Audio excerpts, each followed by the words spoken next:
Oke guys, welcome back to Crypto Indonesia bersama gue Toshi, di mana kita akan membahas segala sesuatu yang berhubungan dengan cryptocurrencies dan blockchain.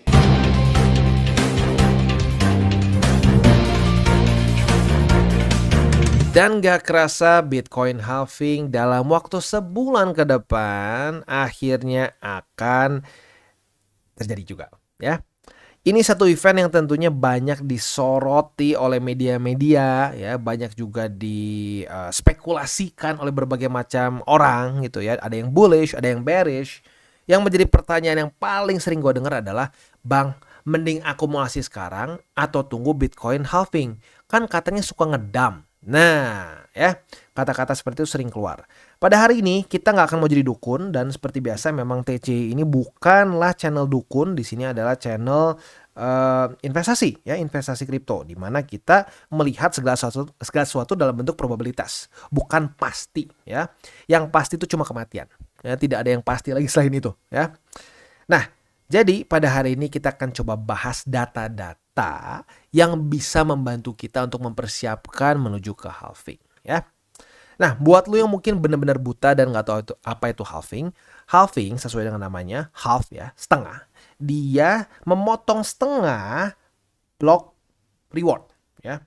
Nah, block reward ini yang misalkan ya, kita ambil contoh tadinya miner saat dia berhasil memecahkan equation yang diberikan oleh blockchain dari Bitcoin, dia akan mendapatkan hadiah yang dikasih nama block reward.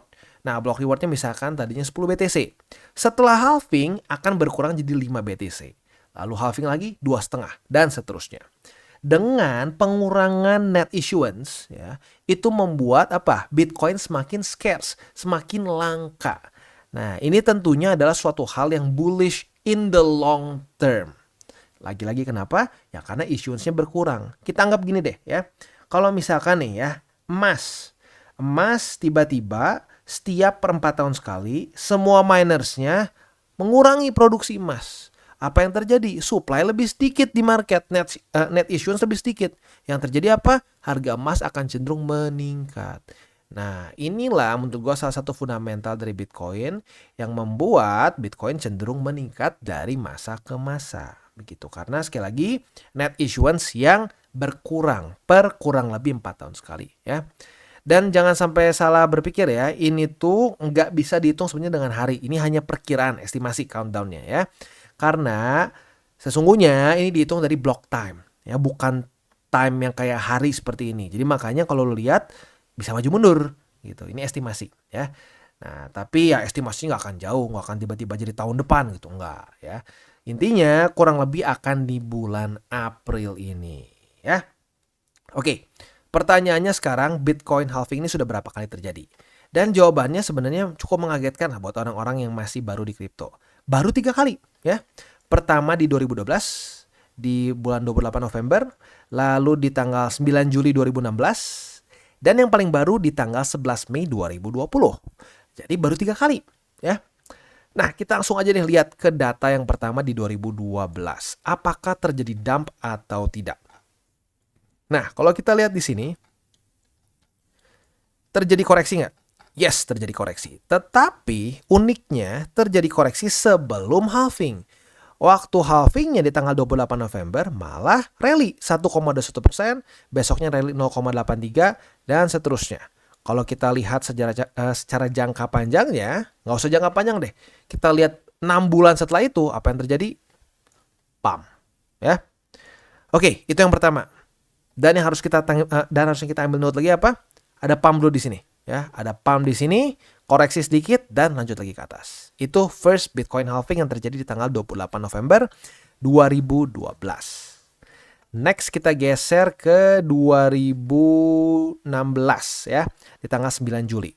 Di tanggal 9 Juli berbeda kasusnya ya, tetapi depannya sama. Depannya terjadi pump dulu. Dan ini pumpnya nggak main-main ya. Kalau kita cek, ini pump sebesar 68,12%-an ya. Kalau dibulatkan mungkin 70% lah ya.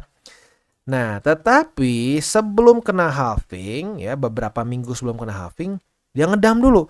Ngedam dan sideways. Setelah sideways, jebol ke bawah ya. Dari sini kita kasar aja ya, kurang lebih itu dia koreksi sebesar 27,2% ya, which is ya masuknya kategori yang lumayan ngedump begitu ya. Nah, ini yang mungkin seringkali bikin orang takut. Aduh bang, kalau kita beli sekarang ngedump nggak? Nah, ada possibility di halving kedua terjadi dump. Tetapi kalau lu mau sedikit lebih bersabar, lu tunggu 6 bulan aja. Apa yang terjadi? Rally, pump ya. Jadi ya, kesimpulannya apa? Yang kedua, sama-sama terjadi dulu pump atau orang-orang front running. Nah, yang kedua, dia bukan cuma koreksi tapi ngedump. Ya, yang pertama kayak seperti tidak terjadi apa-apa yang di 2012, yang kali ini terjadi dump. Oke, kita ambil data ketiga yaitu di 2020, ini halving paling baru ya. Kalau kita lihat di sini sama-sama terjadi apa? Pump dulu ya.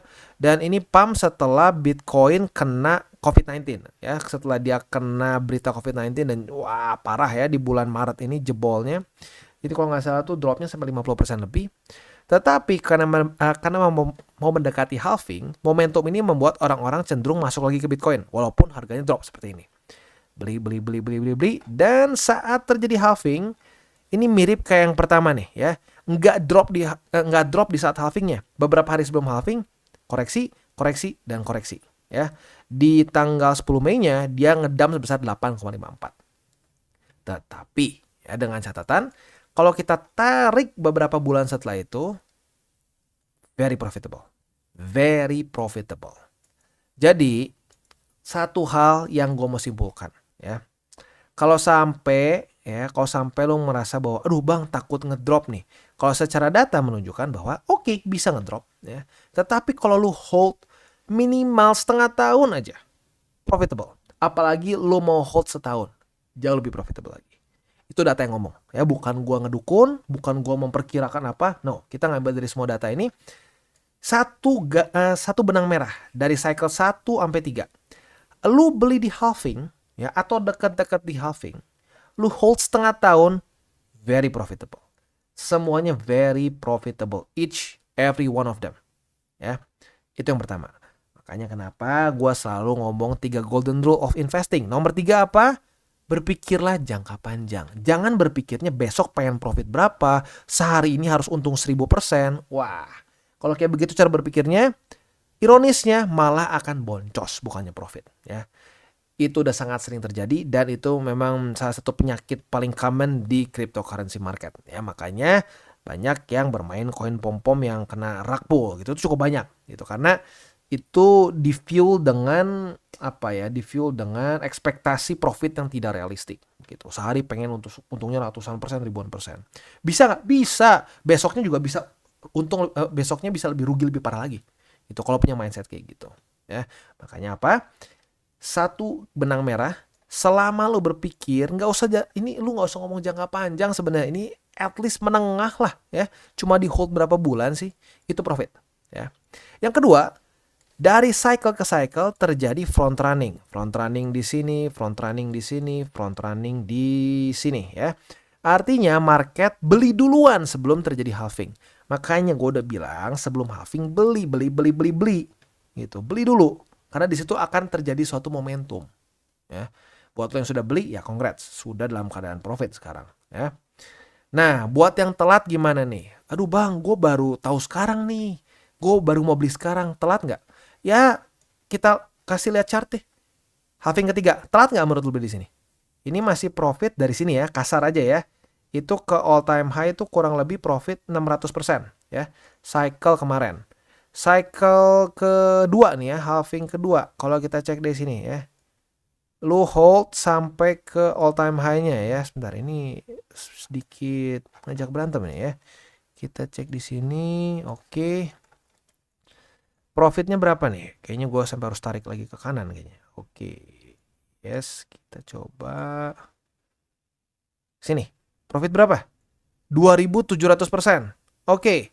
Di yang pertama, halving pertama. Kita cek di sini. Beli kurang lebih di sini ya. 10.000%. Cukup nggak? Cukup lah. Ya. Jadi kalau buat lo yang masih nanya, bang masih bisa profit nggak? Masih bisa. Ya. Nggak sebagus seperti di sini. Ya. Nggak sebagus seperti di bottom di sini. Nggak sebagus seperti di sini. Tapi masih bisa profit? Masih. gitu. Jadi buat lo yang masih nunggu-nunggu, aduh nih, beli nggak ya, akumulasi nggak ya, selama lu bisa yang nge-hold setengah tahun, lebih bagusnya setahun, profit, ya, itu data ngomong seperti itu faktanya, kita nggak bisa pungkiri memang seperti itu, ya. Nah, gue harus ingatkan sekali lagi, yang dibeli ini adalah akumulasi spot. Kalau lu pengen jaga lilin, lu buka posisi long gede-gedean, wah kata Bang Toshi pasti untung nih kalau di hold sebulan. Ya udah kita ngelong aja full leverage sehari pasti lebih gede profitnya, yang ada boncos, ya. Kenapa? Karena di satu hari itu akan ada kemungkinan terjadi volatility gitu. Nah, kalau lu margin yang ngitungnya nggak bener, ya, pokoknya yang penting maximum leverage, yang ada bukannya profit malah jebol.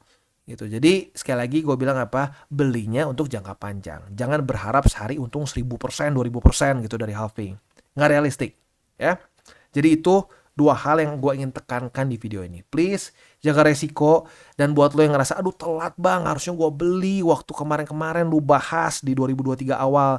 Ya udah nggak bisa diapa-apain, udah telat, udah lewat gitu loh. Nasi udah jadi bubur, nggak akan bisa jadi nasi lagi.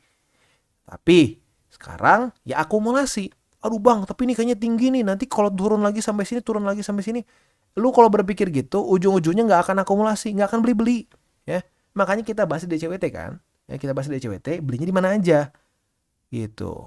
Jangan sampai bisa lebih rendah lagi, bisa lebih rendah lagi. Ya mirip-mirip kayak waktu dulu di sini. Gue bilang ya 16.000, 15.000 ini bisa jadi salah satu buy limit kita. Dan puji Tuhan kena, ya.